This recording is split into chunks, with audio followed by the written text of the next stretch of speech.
तो hello F army, आप सब कैसे हो? उम्मीद है अच्छे होंगे। अभी हो रही है शाम और मैं आपको एक स्टोरी बताना चाहूँगा।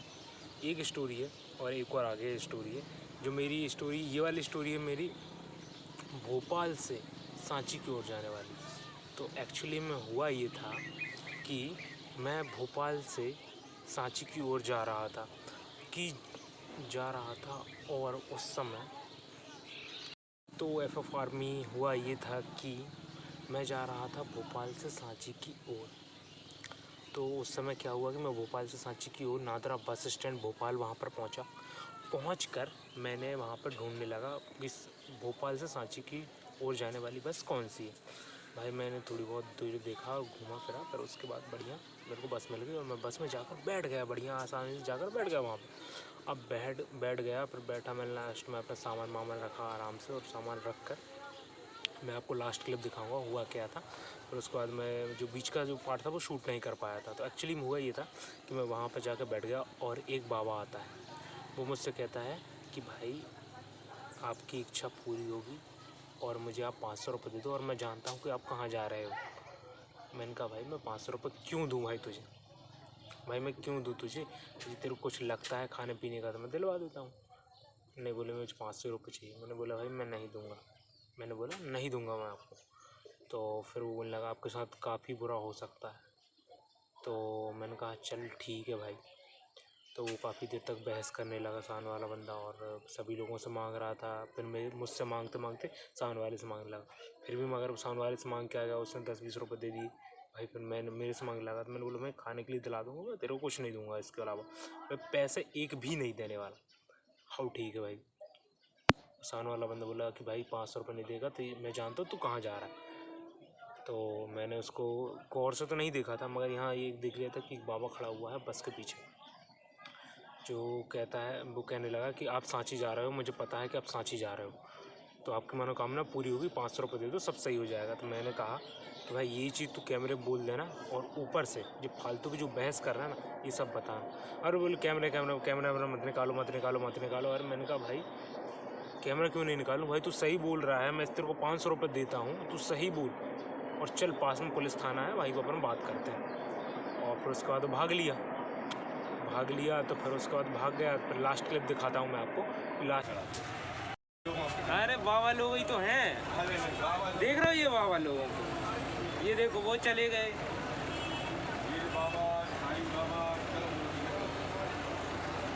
वो देखिए ये बाबा देखने लगा, ये ठग होते हैं, एक नंबर के ठग होते हैं। लोगों को विश्वास मत करते। लोग क्या है कि लोगों को कर्ज लेते हैं, फिर उसके बाद उनकी चोरी वगैरह ये सब चीज़ करवाते हैं।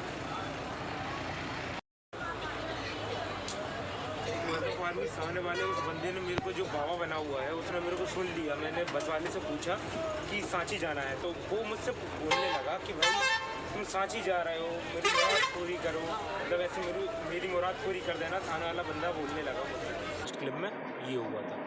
फिर भाग गया। तो फिर मैंने जब उससे बोला मैंने कि हाँ बाबा लोग ही ढोंगी होते हैं और इन लोग ही ठगते हैं। भाई मैं उन लोगों के लिए है जो इस तरह की जो हरकत करते हैं, मुंह से मांगते हैं। भाई खाने की ज़रूरत है हम देते हैं ना, भाई तुमको भूख लग रही है, भाई हम जानते हैं भाई कि आपको भूख लगी होगी, तो हम देते हैं, चलो ठीक है, हम तो खाने के लिए दे भी रहे हैं, तो चलो देते हैं हम प्रॉपर दे। भाई मैं उसको बोला भाई, मगर पैसे मांग रहा है यार, पैसे कौन मांगता है भाई, तू बाबा है, तुझे भाई पेट भरना है, पैसा का क्या करेगा तू, तेरे को बस 2 रोटी मिलना चाहिए, जिससे क्या है कि तेरा पेट भरा रहे। भाई तेरे को पैसों से क्या मतलब है यार। तो भाई लोग ढोंगी होते हैं कई ऐसे, मतलब जो अच्छे बाबा की मैं बात नहीं कर रहा हूँ, बहुत सारे लोग अच्छे बाबा भी होते हैं, हम किसी को बुरा नहीं कह सकते पूरी कम्युनिटी को। कुछ लोग बेकार होते हैं जो उनके बीच में हरकतें ऐसी कर देते हैं। तो फिर मैंने कैमरा निकाला और उसको बताया बाबा लोग तो ठग होते हैं, तुम जैसे बाबा लोग ठग होते हैं, तो उन जैसे अच्छे बाबा लोगों के लिए मैंने कुछ नहीं कहा। भाई अच्छे बाबा तो बाबा ही भाई, जो उनका वो करते हैं कर्म धर्म, उनसे हमें कोई दिक्कत। जो स्पिरिचुअल होता है भाई, उनका जो रहन सहन वो अलग होता है भाई, उनसे अपन को कोई लेन देना नहीं। मगर जो शहर में आकर जो डायरेक्ट पैसा मांगते हैं, भाई जो असली बाबा होते हैं वो सिर्फ खाने के लिए मांगते हैं। भाई वो यहाँ पर खाएंगे, फिर आगे जाकर अपना पूरा सफ़र और आगे सबका अलग अलग होता है यार। और इन लोग क्या रहता है, एक ही जगह रहते हैं, इनको पता है कि भाई यहाँ से यहाँ ये बस जानी है, और इस हिसाब से इन लोग बोलते रहते हैं भाई तू कहाँ जा रहा है, ये कहाँ जा रहा है, ये कहाँ जा रहा है। और बाई चांस यदि इनको कोई सामने वाला बंदा दिख गया कि भाई यहाँ पे ये जा रहा है, बस और क्या, इन लोग अपना रटना चालू कर देते हैं। और रटना चालू कर देते क्या, उनसे मांग ही लेते हैं लगभग, उनको उल्टा सीधा कह कर, उनको डरा कर। भाई डरो मत, इनसे बोलो और डट के सामने करो, तो ऑटोमेटिकली वो हो जाता है, सरेंडर हो जाता है, कोई टेंशन नहीं होती। तो हमारी चलो नेक्स्ट कहानी, दूसरी कहानी को और बढ़ते हैं, जो है मेरा सेकंड वाला। मैं जहाँ पे मतलब मैं गया था भाई भोपाल से उज्जैन की ओर। तो पहले मैं पहुँचा इंदौर से फिर मैं गया उज्जैन। तो उज्जैन में हुआ ये कि मैं एक रात रुकने के लिए होटल में रुका हुआ था। तो एक्चुअली में हुआ ये था कि आपको कुछ कैश कैरी करना चाहिए था। मैंने हर बंदे को कैश कैरी करना चाहिए, और मेरी ये गलती हो गई थी, मैंने कुछ कैश कैरी नहीं किया हुआ था। तो ये हुआ था कि सामने वाले को मुझे 800 रुपये पे करना था होटल रेंट पर नाइट का। मतलब पर नाइट नहीं, यहाँ एक दिन का पूरा टोटल 24 घंटे का मुझे 800 रुपये पे करना था। तो एक्चुअली में हुआ ये, किसान वाला बंदा इतना ट्रस्ट दिखाने लगा, वो होटल वाले लोग इतना ट्रस्ट दिखाते भाई कि आपको यदि पैसे आ भी गए तो हम आपको लौटा देंगे, ये कर देंगे, फलाना कर ढिकान कर देंगे। और भाई ऐसी कंडीशन में जहाँ पर आपको लगता है कि भाई यहाँ पर नेटवर्क ढंग का नहीं है, यहाँ पर सिचुएशन ढंग की नहीं है, तो कैश कैरी कर रखो। तो मेरे साथ यही गलती हो गई थी, मैंने कैश कैरी करके नहीं रखा हुआ था, और बस यही गलती मेरी यहाँ पे मुझे भारी पड़ गई। मैंने 800 रुपये भेजी, फ़ोन पे में अटक गए। और फिर सामने वाले बंदे से मैं बोलता रहा, भाई देखो आपका अकाउंट में आए कि नहीं, बोलता नहीं आए। और एक्चुअली में फिर मुझे देना पड़ा, क्योंकि भाई वहाँ पर मैं कुछ भी ज़्यादा कह नहीं सकता था, क्योंकि वहाँ पर सभी उन्हीं के लोग थे। और जो भी बंदा आता उनका, नहीं भाई वो यहाँ पर 2000 रुपये में रहते, यहाँ पे ये से मिलते, फलाना ढकाना, बहुत सारी चीज़ें बोलने लगे।